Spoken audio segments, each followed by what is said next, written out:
I can hear you loud and clear. Good to have you, Beautiful. sir. It's good. Thank you. It's good to. Yeah. So everybody joining us, don't forget to invite your friends, invite everyone. This is going to be very, very educative. And we have the doctor himself live and direct with us. So, sir, thank you so much again for this privilege. Thank you so much. I want you to tell us about investment and building wealth generally. You know, I have a lot of young people that are watching, young musicians. Also, I have old people. We have people across all walks of life on this program, Instagram Live. You know, they would like to know about wealth creation, wealth multiplication, and investments generally. You know, and we know that you're a doctor in this and you're a professional and you've done things across the world in this field. So, sir, over to you, sir.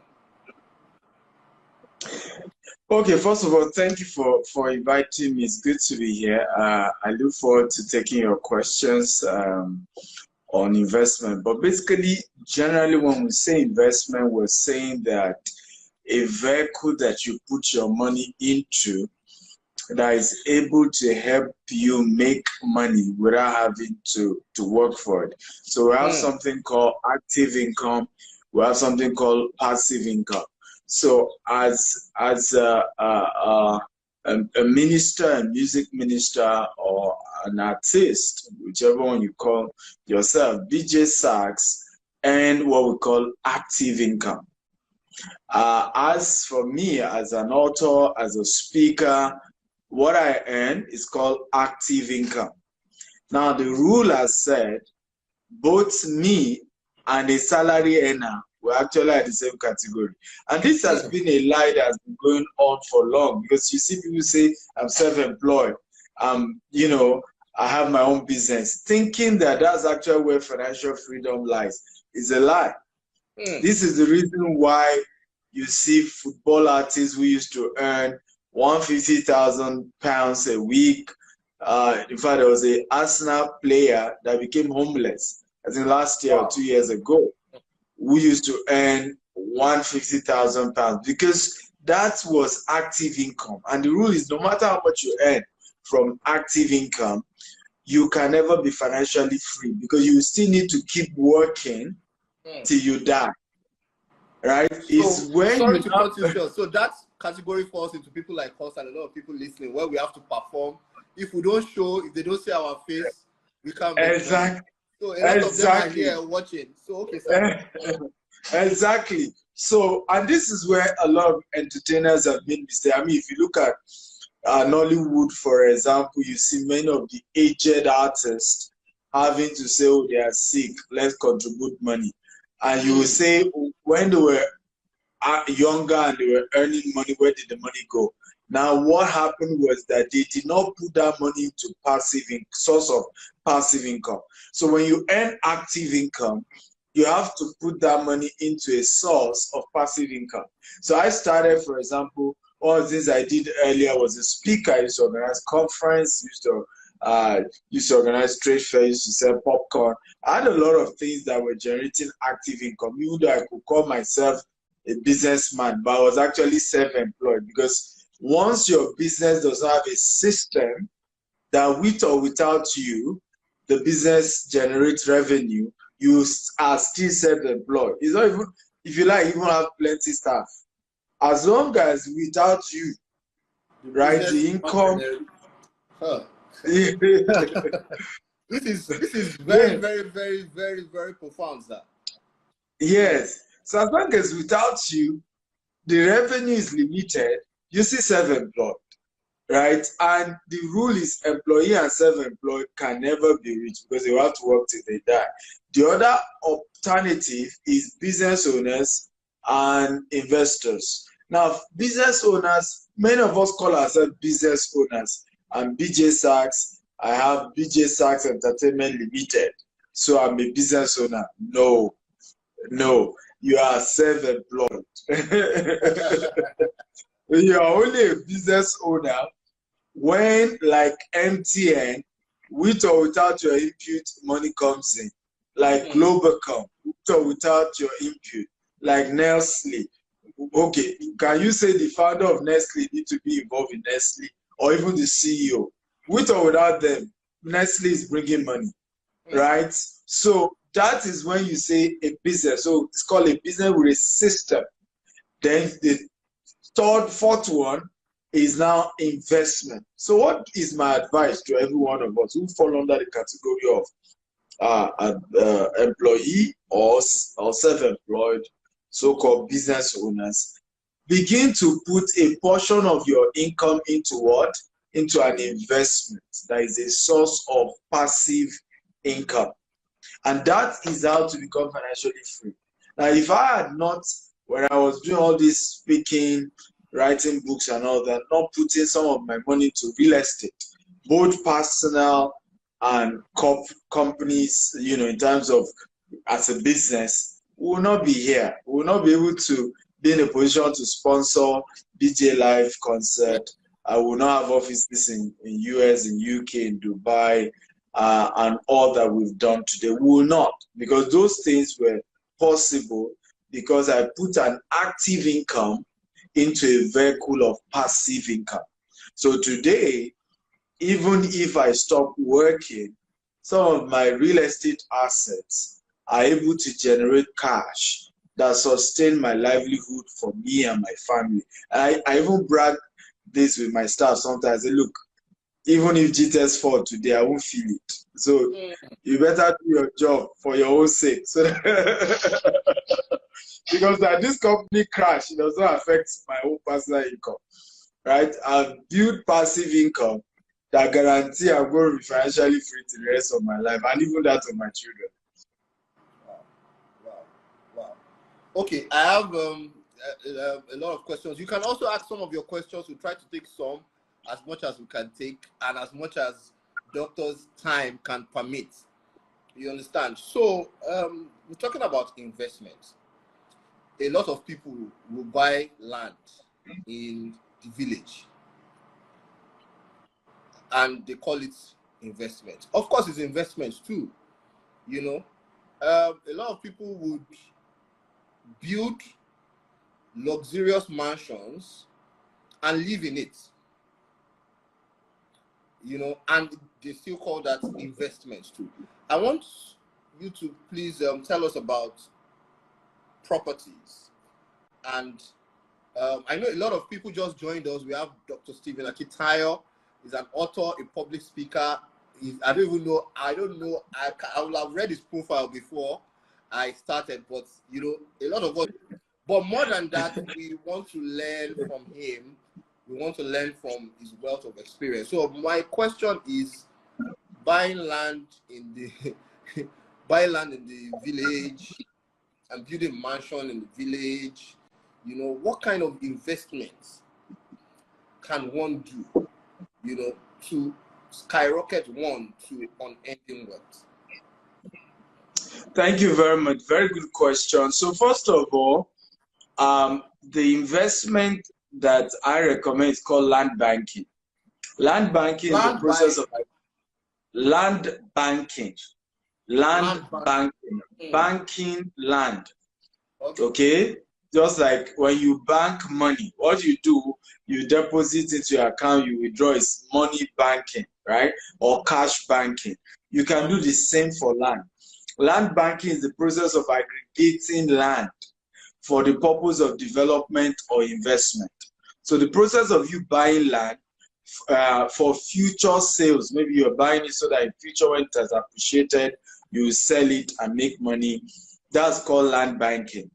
And now, many people then do that, but they do it in the village, like you said, and it's wrong because except your village is Lagos, you know, some people's village is Saleko, some people's village is Benjileki, some people's village is Ikorodu. So except your village is in Lagos and its environs, or your village is in Abuja.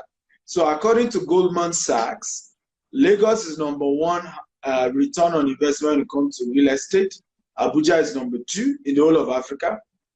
Port Harcourt is number 3, as well as I think Johannesburg. Port Harcourt and one city in South Africa are number 3 place to get the highest return, according to Goldman Sachs. So this is not even a Nigerian research. This is a US biggest investment bank in the world. So when you understand this, then you know that going to my village, in fact, there was somebody chatting me on TikTok today. I was like, don't you have land in Enugu? I said, well, we'll soon get to Enugu. However, let me warn you, this land banking thing is not a thing of I'm doing it in my village or I'm doing in my own village. I still don't have a plot of land. Yet we have over 10,000. Eh? Where's your village, sir? My village is I'm an Egba man, so my village is somewhere in Ifo. We Egba, we have like Abule in Abeokuta. We still have some our farm, which is now called. My Olabisi Onobanjo campus was in Ifo. I studied engineering, so we had a campus. Oh, beautiful! In Ibogi. No wonder I saw a lot of also at your concert, and many of them were greeting a lot. My sister used to attend Winners in Agowe, and she knows you very well. Really? Yes. Wow! So that's the story for another time. Wow! And I would love to in Agowe for a while. I'm also from Agowe, actually. Indigenous of Ijebu Agowe, yes. So wow. So that's a story for another day. Wow. Wow, amazing. It's a small world. Because I remember I just saw a lot of some I couldn't even remember their face. I was like, they knew me back in the day. I was just greeting and fantastic. I mean, it's a small world. But yeah, I mean, like we're saying, I don't even have a plot in my village. Because, and it doesn't mean I won't have. Maybe one day I'll build one big mansion. Why not? But at the beginning of your investment journey, you should not try to please people, right? You're trying to build something real. Like I often say, poor people try to buy what they don't need to impress people that don't care. And you don't want to do that because that's the express route to poverty. Do not buy what you don't need to impress people that don't care. At the beginning of building wealth, buying land in your village is some form of trying to impress people in your village, and they don't care. So try to invest where it will appreciate. So if you buy land in Lagos, you buy land in Abuja, you buy land in Port Harcourt, you have a higher chance of what we call capital appreciation, and you can turn it to massive wealth. So let me give you a few examples of those who have done, and I'll give myself, since we're Christians and we know the church setting. Pastor Paul Adefarasin's biological father bought a place in Akintayo for 2,000 naira.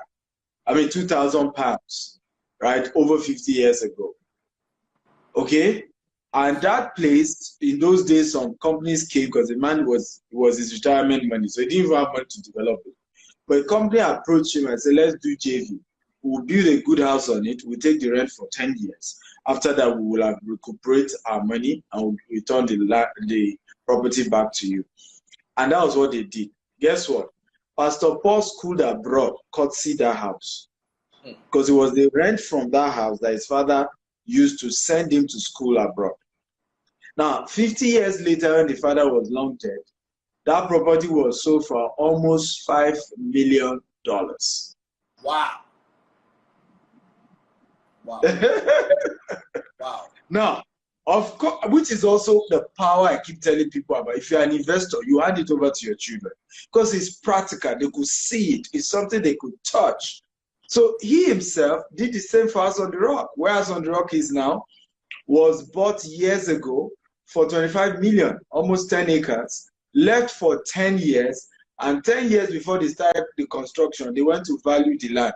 What they bought for 25 million was valued at 3 billion. Wow. And I can't imagine what it's going to be valued as of now that we're speaking now. As of now, exactly. So I did the same. Knowing all of this, I bought some places for 750,000, bought, of course, I was paying small. Some places I bought 50 acres, some places I bought 100 acres. Some of those land I bought for 750,000 are going for 10 million today. Some are going for 15 million today. You can multiply it by 6, multiply it by 50, multiply it by 6, multiply it by 100. So, Wow, that's serious, sir. Okay, yes. so for the younger people here that probably don't make so much, maybe they make or they don't have so much to invest. I'm saying people that maybe they have maybe 1 million or 2 million, 3 million, and so on and so forth. Where do you advise them to invest? Also, land banking or banking generally, investment takes a lot of patience. Some of us, especially our generation, we don't have patience.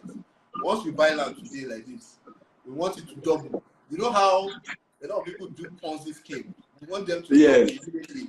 We don't sell it next year like 10 times. The figures.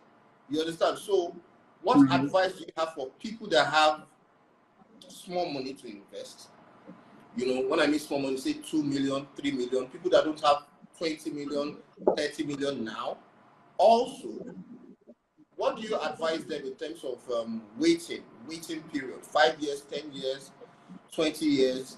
You know how we are. A lot of people are saying that, oh, I don't even know what I'm going to eat tomorrow. And you are telling me to put some money somewhere and leave it for 10 years. So what do you have to say to such people?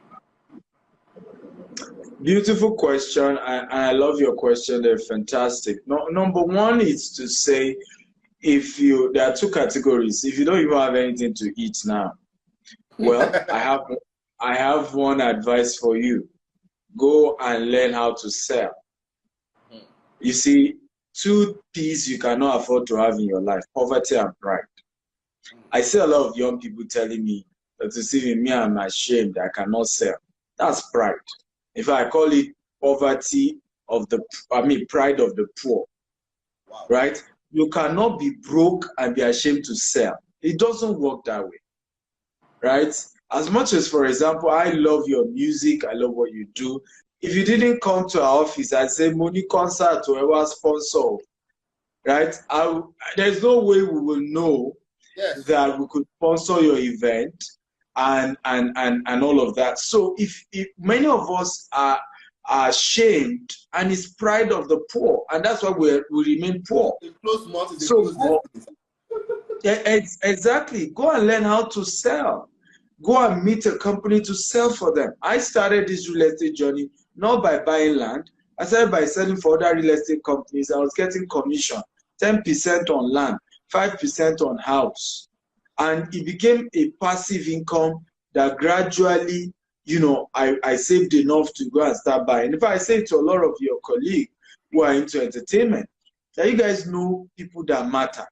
You know a lot of people, they love you, they trust you, right? It's just to partner with a credible organization and say, hey, I'm going to, it's not even like selling. This is what I do. If I want to sell for a company, I'll go and buy. So, for example, I'm BJ Sachs. Okay, which property does GTS have? I will buy a plot. And I'll start reaching out to my high net worth people and say, I just bought one plot from one company, GTS, so they even sponsor a fantastic company. I don't know whether you'd be interested because I love the way they treated me. And I will send this evidence that I paid. I will have linked with one of the company staff who will be my partner because I don't know their product. I can't be doing the marketing. All I'm doing is referring. And this is very important. The secret of rich people is recommendation, is referral. That's where they make their biggest money from. It's not necessary. Most of the product, they don't own it. If I tell you how much money Dangote friends make from just the relationship, because they have certain info of, Dangote needed, for example, when Dangote was building the refinery, the guy that got the HR job to bring all the expatriates is a multi-billionaire today. But guess what? He was somebody who referred him to Dangote. Referrer.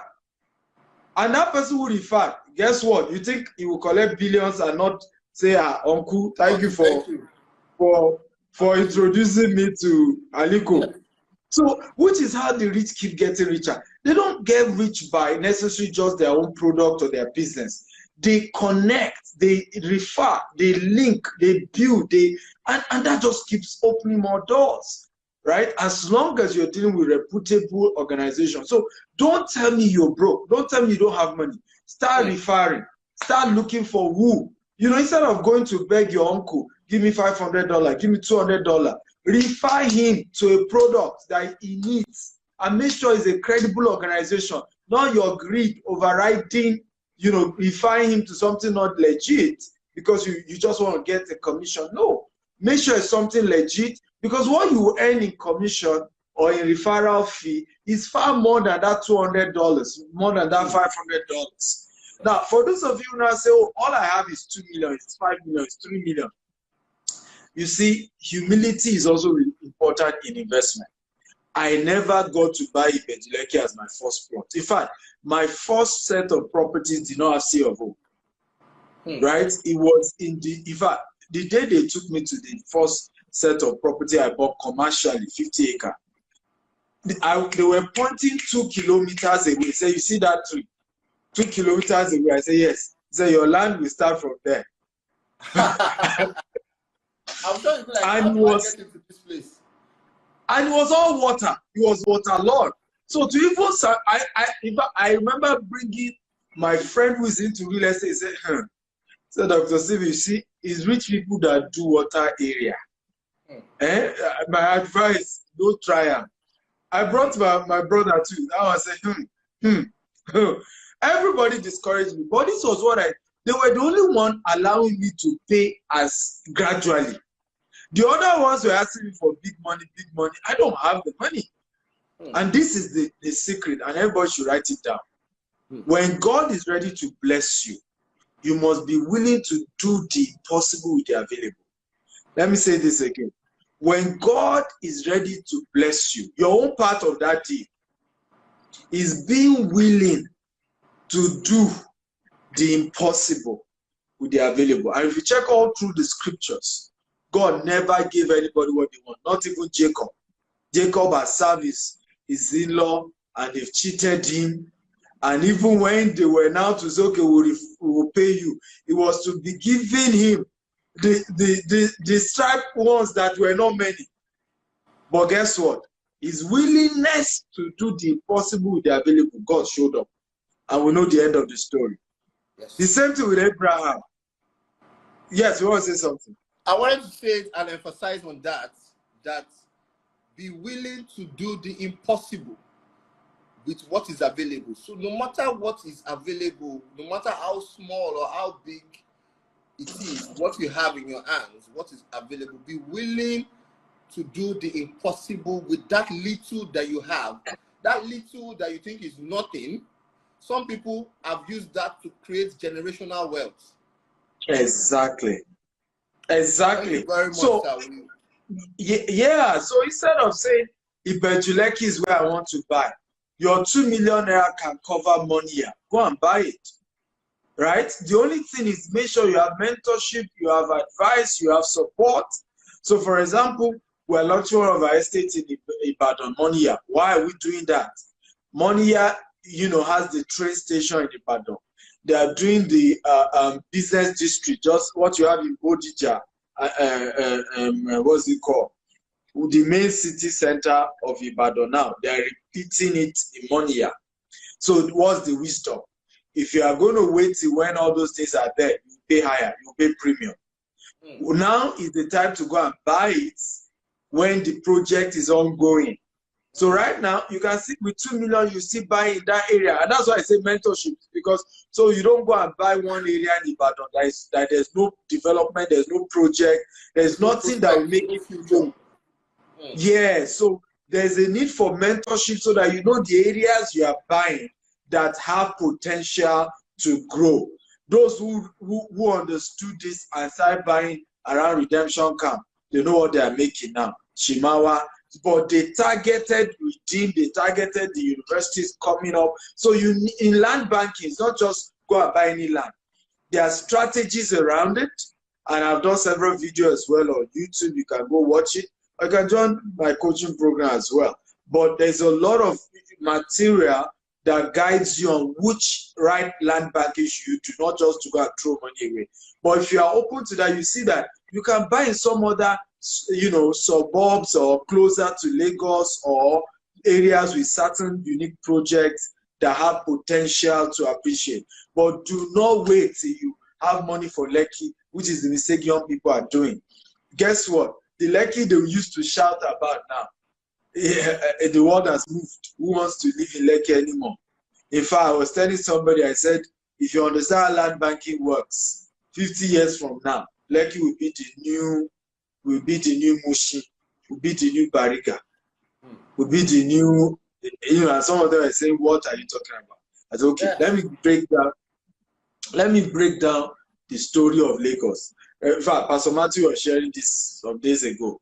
He said they begged him to come, and Okwebi was 1,000 naira.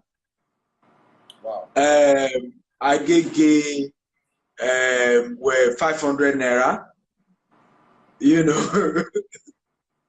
wow. This is over 40 years ago. Yes. Wow. 1,000 naira. 1,000 naira Okwebi.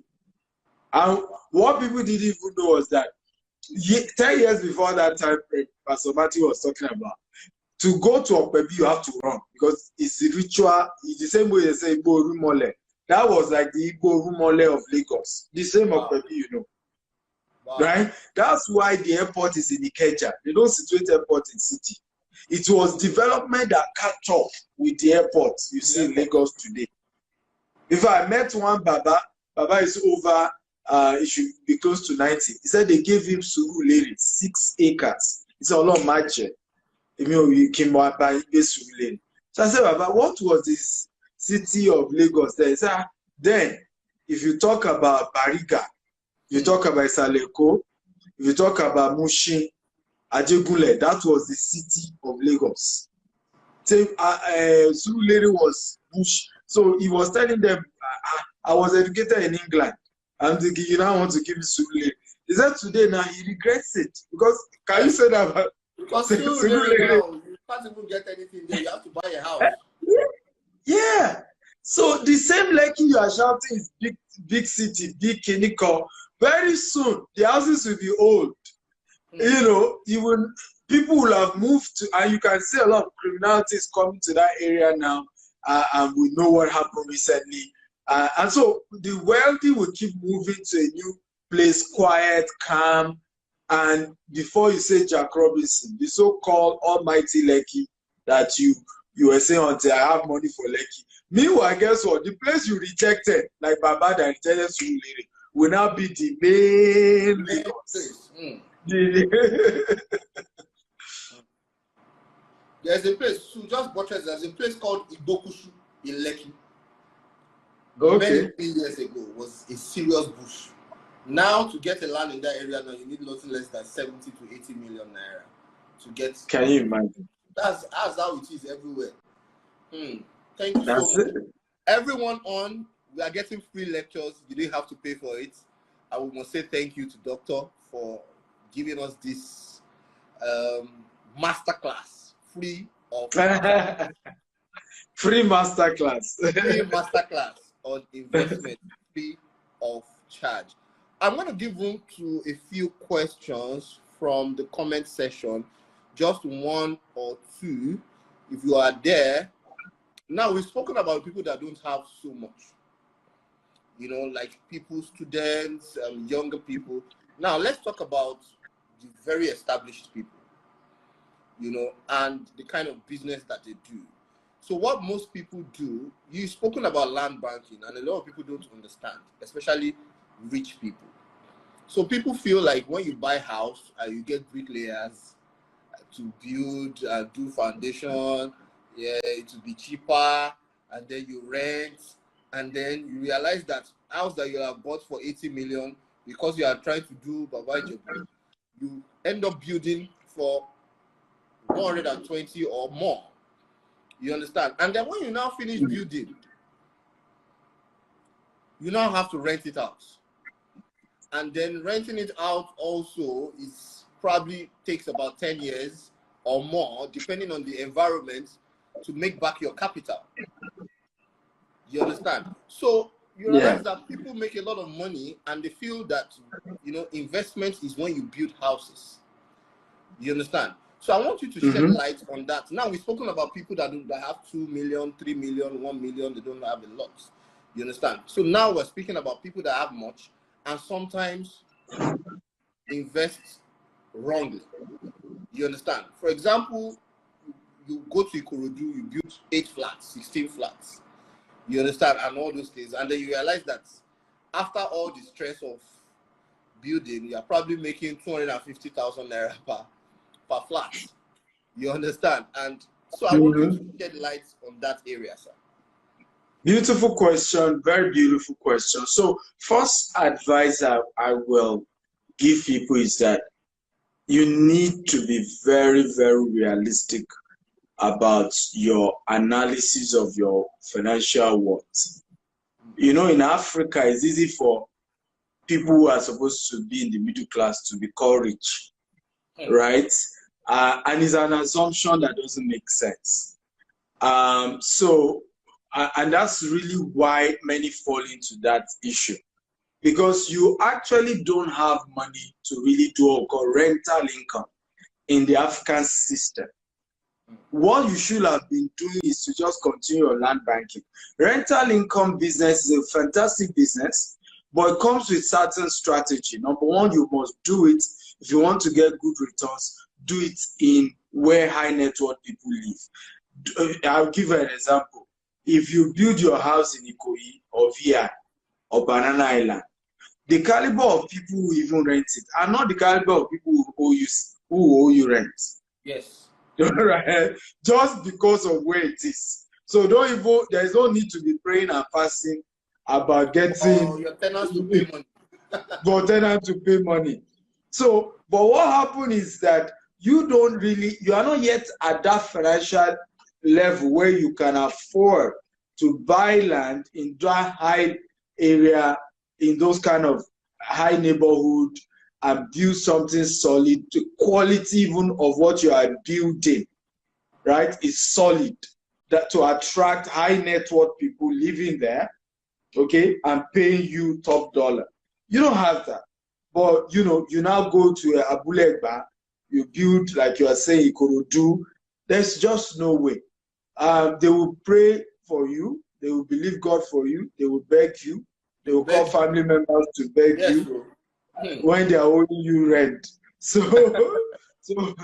my advice to people who are not at that level, for now, but do land banking, but get mentorship. Don't just do it. Many of us, you see, one of the mistakes we make, if I was sharing this with pastor, one of the pastors, top pastors in Port Harcourt, we had lunch together. And, and he was saying to me, he said, Dr. Steve, he said, do you know, I never knew that I needed to have a mentor. I mean, this is a man who pastored almost 10,000 seater church. Wow. So I broke it down for him. I said, this is the mistake all of you made. And I told him one of the top, people you can class as generals in faith.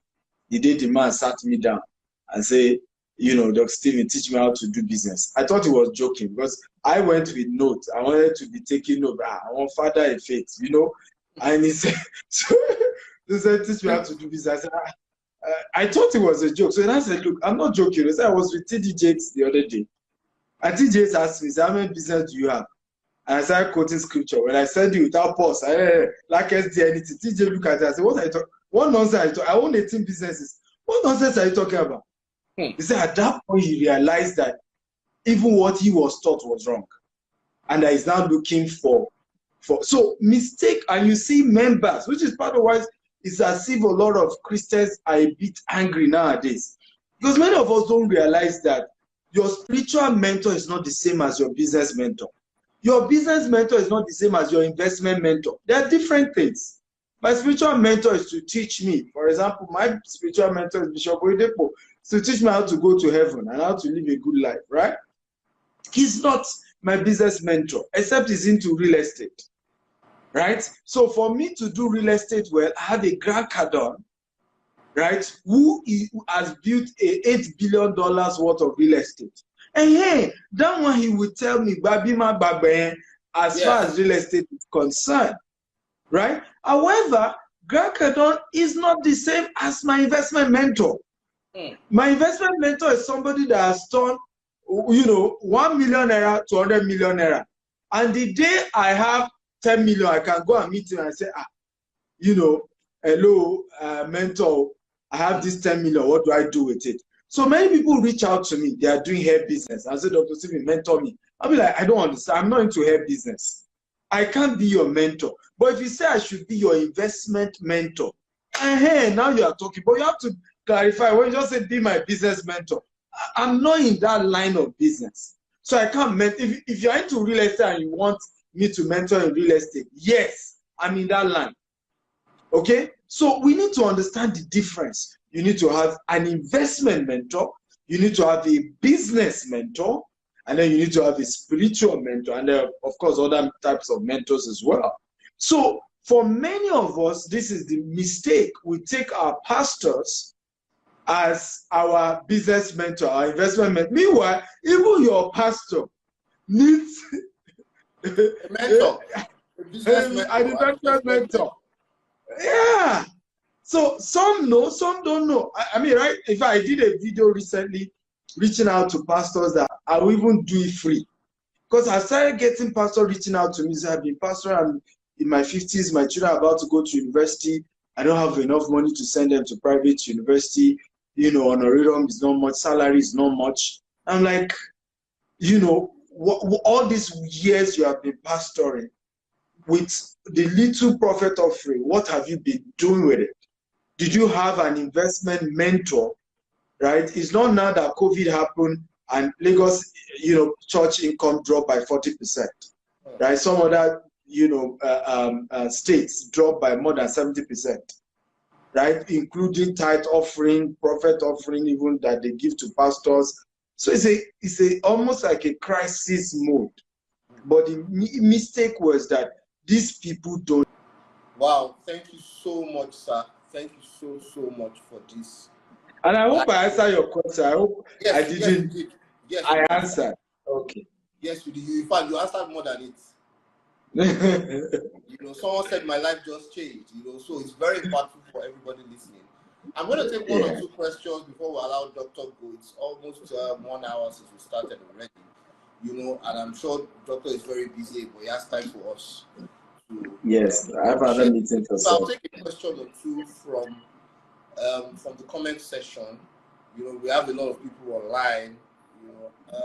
So if you have a question, please type so I can, so that Doctor can take it for us. Lex10 TV, I see you. Deep Insights.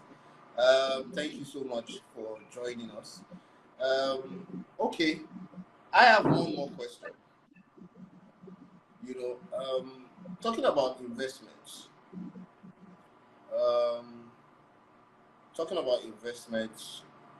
What else can one invest into? What else can one? See, people are asking questions. Is it good to borrow to invest? Someone said, Doctor, look at these questions. Okay, the questions are coming in and they are actually going. So let me see the ones that I can take. Someone asked, Doctor, sir, is it good to borrow to invest?